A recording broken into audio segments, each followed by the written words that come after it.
Season Bro, belakangan ini sedang marak fenomena nikah di KUA saja.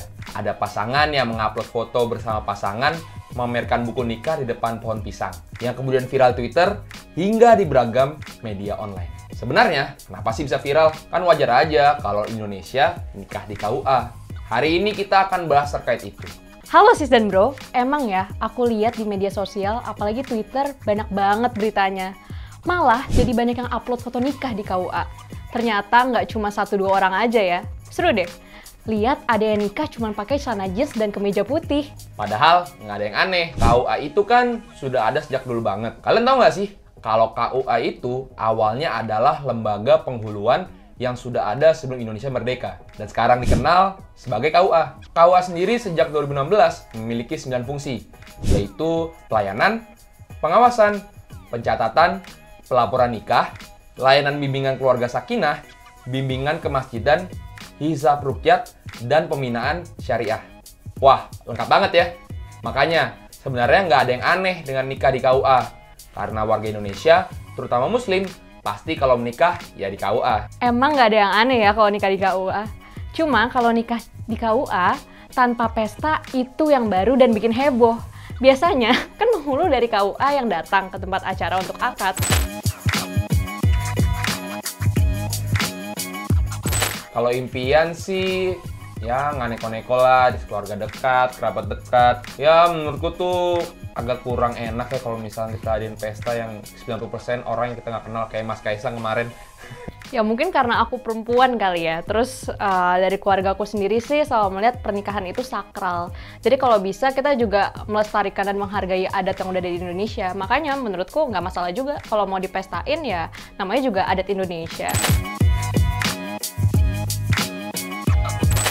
Kalau dari aku sih kayaknya biasa-biasa aja, biasanya akad, terus akhirnya resepsi. Cuma nggak yang heboh-heboh banget sih, standar-standar aja. Biasanya mengisi panitia juga keluarga.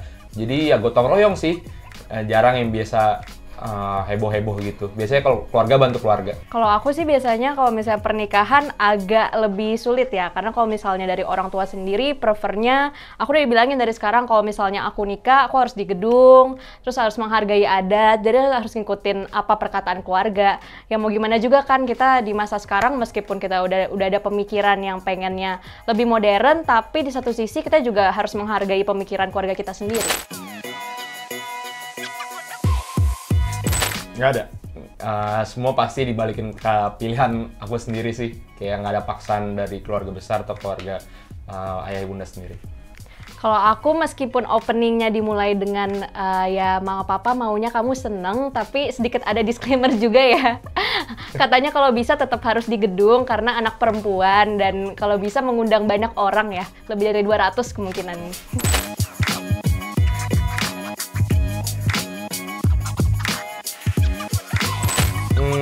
Kayak seru sih kayak gitu, kayak apa ya, beda dari yang lain aja. Biasanya kan harus pakai dress, harus biasanya busana adat ya. Cuma pas ngeliat ada yang pakai jeans doang atau yang pakai kaosan doang atau cateringnya jajanan pasar, sempet rame juga tuh di Twitter tuh. Nyantai semua tuh, nggak ada yang boleh pakai kemeja, harus pakai celana pendek. Wah itu kayaknya seru sih, seru.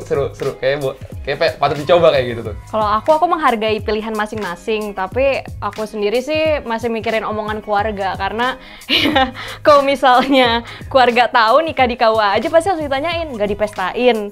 Biasanya kan belum lagi dilihat-lihat dekor pernikahannya gimana, kelayakan nikahannya gimana. Karena kan sebenarnya kalau kita ngomongin soal pernikahan itu juga memperlihatkan kalau kita udah mapan dan dewasa belum untuk menikah kan. Jadi sebenarnya pesta menurutku penting untuk itu. Apa ya, paling ya omongan tetangga aja sih. Omongan tetangga aja gitu sih. Negatifnya menurutku nggak melestarikan tradisi yang udah turun-temurun sih, karena kan sebenarnya ada ekspektasi juga ya dari adat kita masing-masing, apalagi kan orang Indonesia kental banget tentang budaya. Jadi sayang aja bisa dibayangin kan kalau misalnya ini tuh momen penting sekali dalam seumur hidup. Jadi kalau bisa ya tetap kita jalankan sesuai adat masing-masing aja.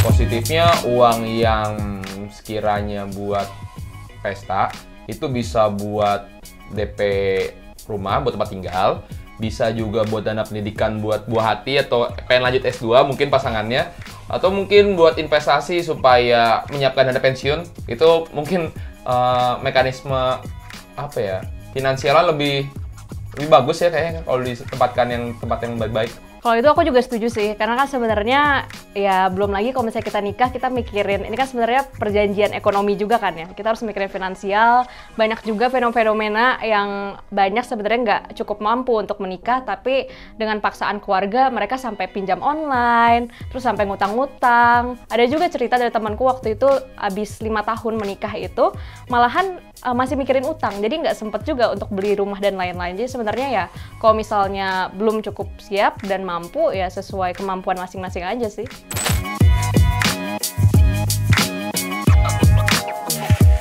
Mungkin terdampak nggak terdampak ya, soalnya mungkin masih banyak juga teman-teman yang punya privilege bisa pakai itu semua. Cuma kalau menurutku di sisi lainnya banyak opsi-opsi lain.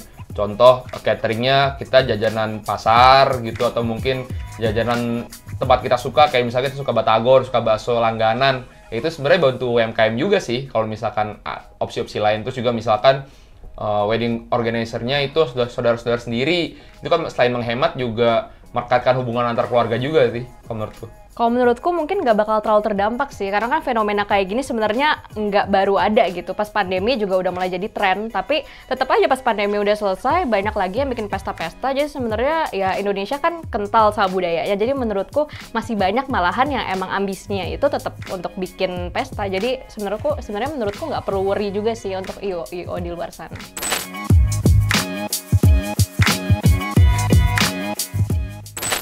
Nggak juga sih, sebenarnya tinggal disepakati aja sama pasangan atau keluarga pasangan atau keluarga besar. Sebenarnya semua bisa diomongin sesuai dengan kemampuan masing-masing ya. Kayak misalkan kalau emang nggak bisa dipaksain, jangan dipaksain. Gitu sih, mungkin kalau emang harus ada, mungkin bisa diobrolin dulu sih menurutku. Baik lagi sih ke pemahaman orang mengenai nikah masing-masing. Mungkin kan ada yang mikirnya nikah untuk ibadah, nikah itu sakral, atau juga nikah ya karena alasan ekonomi gitu. Ya ini kan sebenarnya pilihan orang masing-masing ya, kita juga nggak bisa ngatur gitu. Jadi menurutku ya asalkan udah kompromi dan juga udah bicara dengan partner, pasti kan untuk nikah juga nggak mungkin nggak komunikasi sama pasangan sendiri kan. In the end ya bakal ketemu sih menurutku jalannya.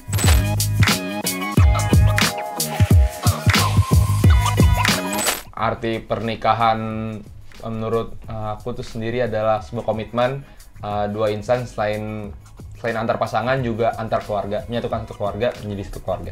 Ya menurutku selain itu aku juga setuju komitmen dan juga menurutku yang paling penting itu ekonomi sih sebenarnya. Karena kalau misalnya udah ngomongin pernikahan ya dua insan digabung menjadi satu kan, ke depannya juga harus dipikirin untuk masalah finansial gimana. Jadi itu dia mengapa aku juga mengutamakan harus mapan dulu, harus siap dulu untuk menikah agar gak ada kasus-kasus tuh yang kayak pinjol-pinjol tadi ataupun ngutang-ngutang, karena kan end goal-nya ya menikah untuk bersama-sama hidup sampai mati.